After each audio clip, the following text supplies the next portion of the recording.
Magandang araw po sa ating lahat mga kapatid, mga kaibigan, at sa lahat ng mga kapatira natin dyan sa Seventh-day Adventist Church. Happy midweek po sa ating lahat.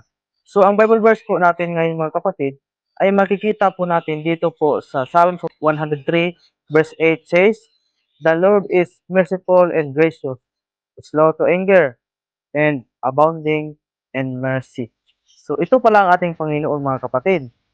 Ang Panginoon ay mahabagin at mapagbiyaya, mabagal sa pagkagalit at sagana sa awa. So, napakaganda po na atin pong nakikilala ang ating Panginoon mga kapatid na ito pala ang kanyang ugali. Mga kapatid, ang masasabi ko po sa ating lahat na kahit na nagkasala tayo sa Panginoon, magagalit siya sa atin mga kapatid, siyempre dahil nagkasala tayo. Pero mga kapatid, kahit na magagalit ang ating Panginoon, sa tuwing tayo ay lalapit sa Kanya at humingi ng tawad, patatawarin talaga tayo sa Panginoon mga kapatid.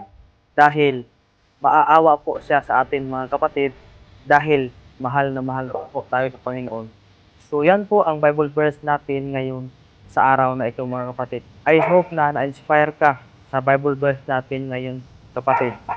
So kung na-inspire ka sa Bible verse natin ngayon, please share this video para na makita din ito sa iba mga kapatid. Maraming salamat po sa inyong panonood at God bless you and more power. Bye-bye.